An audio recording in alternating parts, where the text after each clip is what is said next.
Chickens! Chicken in the morning, chicken in the evening, chicken at supper time.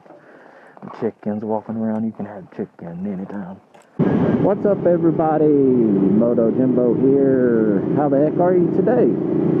Let's go ahead and get your Moto Jimbo weather report out of the way for today. It's in the 50s, or close to 50, I should say, and this is going to be one of the last real warm days we have for a while, it appears, so I might not have any new MotoVlogs up for a little while.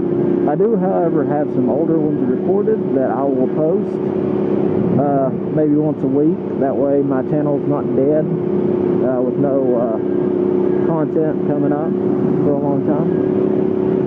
But I guess the big topic everywhere right now is the passing of David Bowie. I'm not gonna lie, I'm not a big David Bowie fan.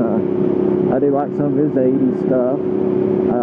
I'm not a 70s music kind of guy, so I'm really not into that stuff he did around that time period.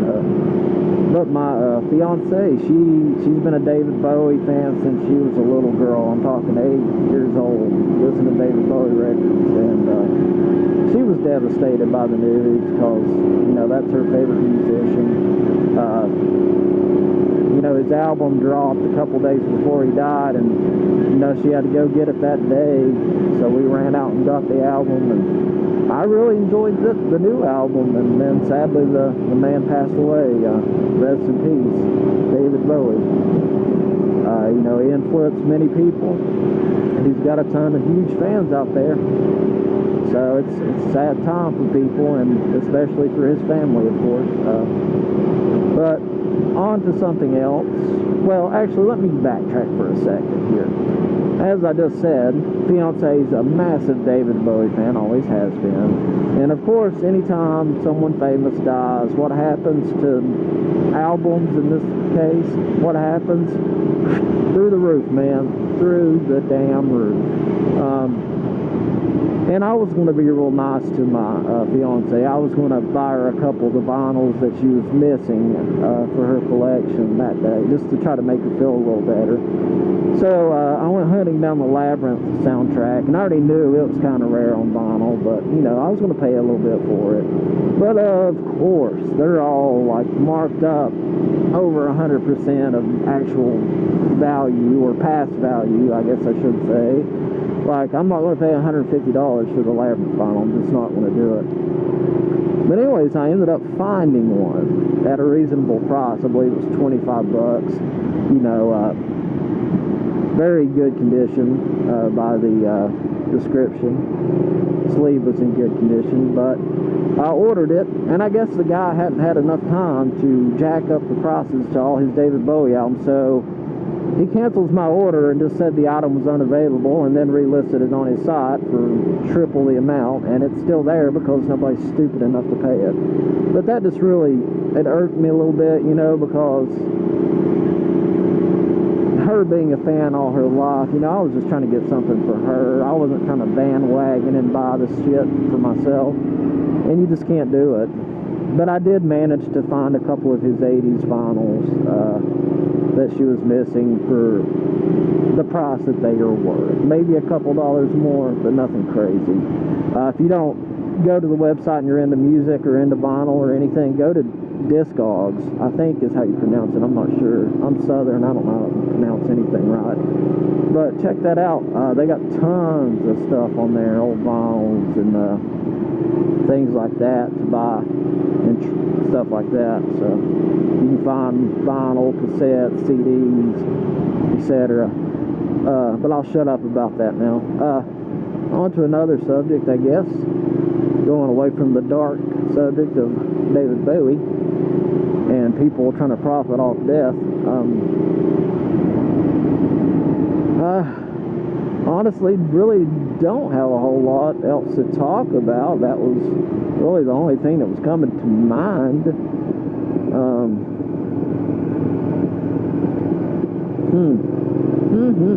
What to talk about?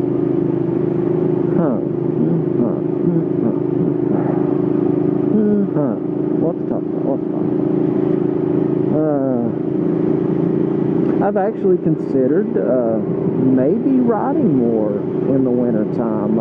I know I said earlier in the vlog that I was going to put the bike up for a while, but I thought about, you know, trying to dress a little heavier, maybe wear some long johns or something underneath my jacket and my pants, and seeing if I can't, you know, maybe on the weekends go out as long as it's not below freezing, and see how that works out for me, because in the wintertime I really do miss riding.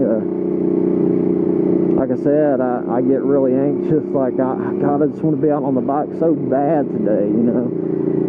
After about a week of no riding at all, I start missing it fiercely. So, like last year when I put the Ninja 250 in storage and quit riding for 3 months, man, I missed it so bad.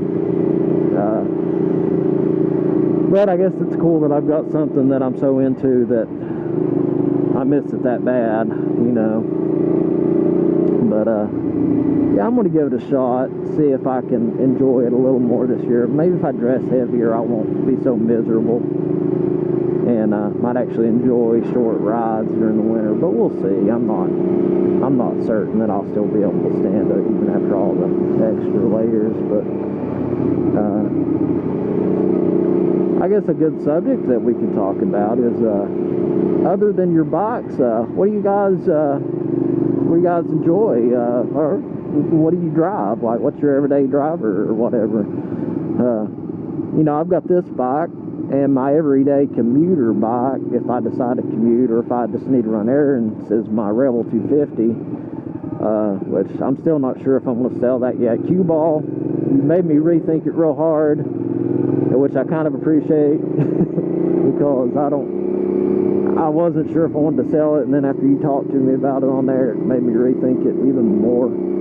So I'm just not sure yet. Plus, I've got it listed, but I have had a ton of people lowballing me, trying to trade me useless crap like weed eaters. Well, weed eaters not useless, but it's not worth a motorcycle. No, I don't care if you do throw in $100. I'm not going to take a weed eater and $100, you know what I'm saying?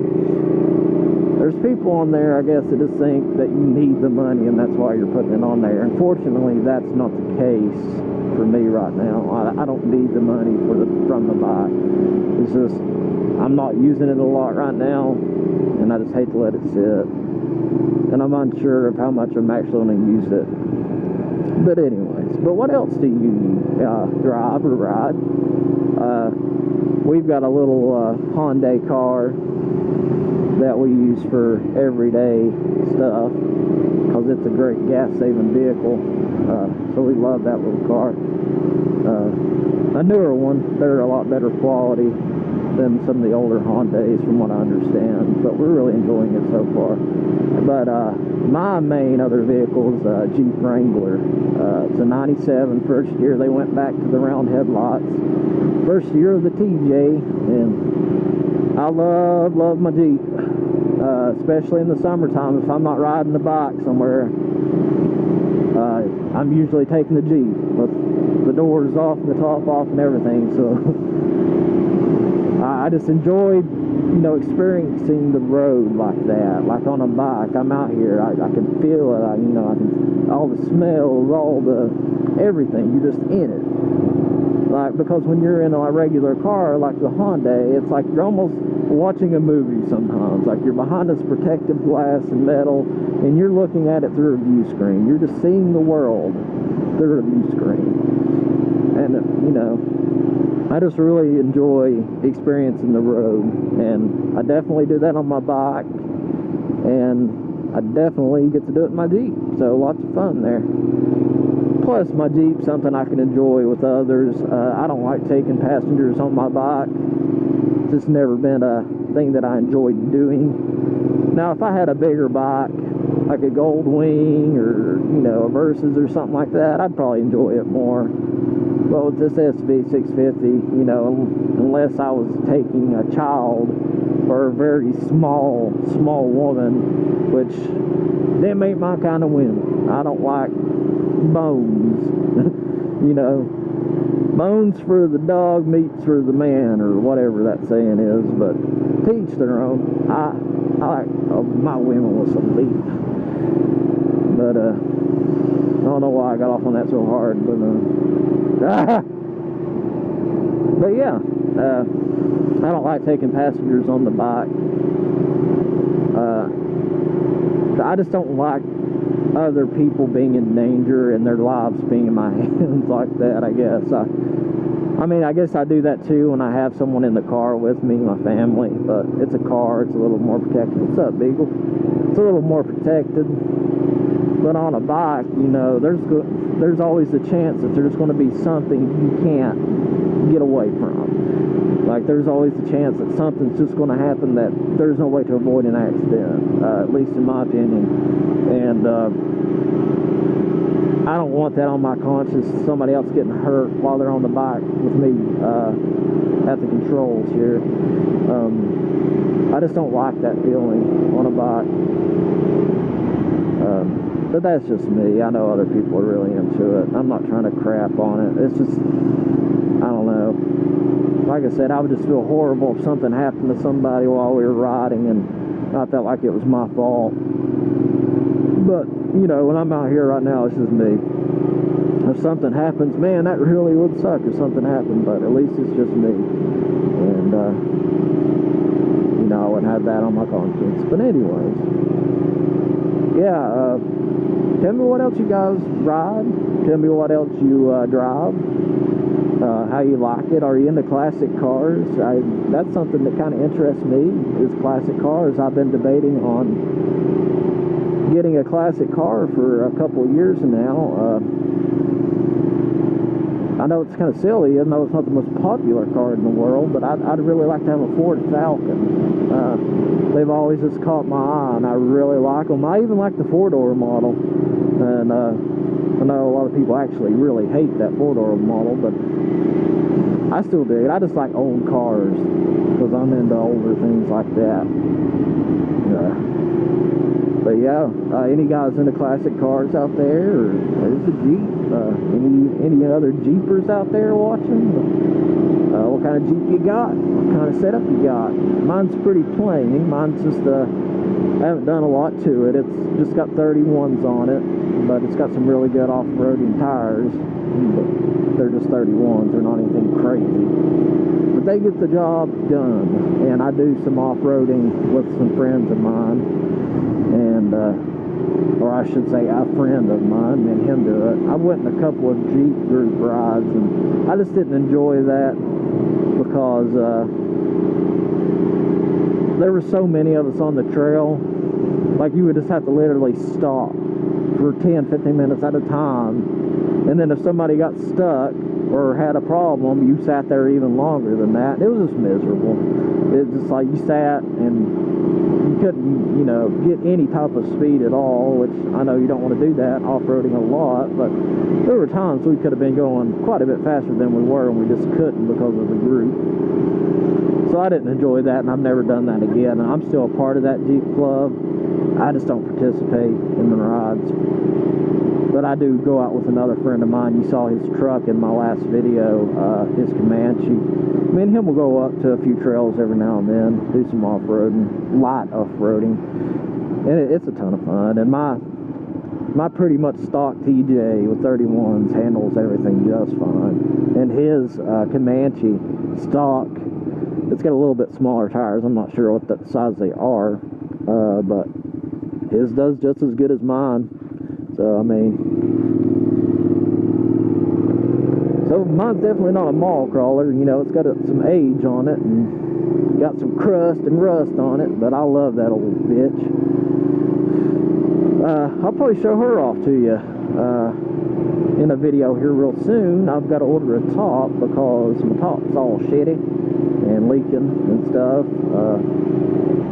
So I'll get me a top ordered up, and I put a mount in my dash for my GoPro already. So what I'll do is I'll find us a little bit of an off-roady area, maybe not even that, maybe just an old dirt road somewhere. Take you off for a ride and run my mouth, show you my Jeep, like I said, she's old, and she ain't that pretty, but I love her. Over the summer, my friend and I, we ripped the carpet out of it because it was filthy. The guy was a coal miner that had it before, and it was just full of coal dust, and there was no way to get that crap out. Ugh, this looks rough. There was no way to get that crap out, all that coal dust. So we took it all out, all the carpet, took the seats out and all that good shit. This road is rough as heck. But yeah, we took all the carpet out, took the seats out, that center console, all that good stuff, and we rhino lined the flooring, or the tub I should say, and that turned out great. It's holding up really good, and I have no plans to put carpet back in it, so that was a lot of fun. That's about really the only thing I've done to it other than put new wheels and the bigger tires on it.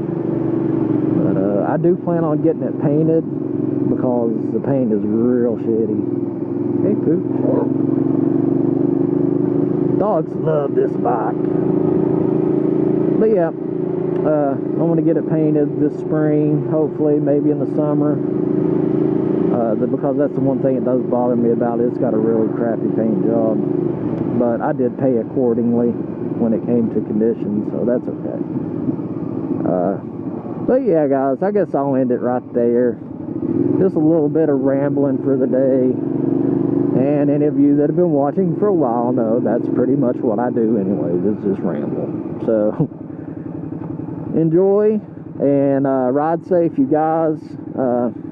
If you got any tips, by the way, on cold weather riding for me, I'd love to hear it.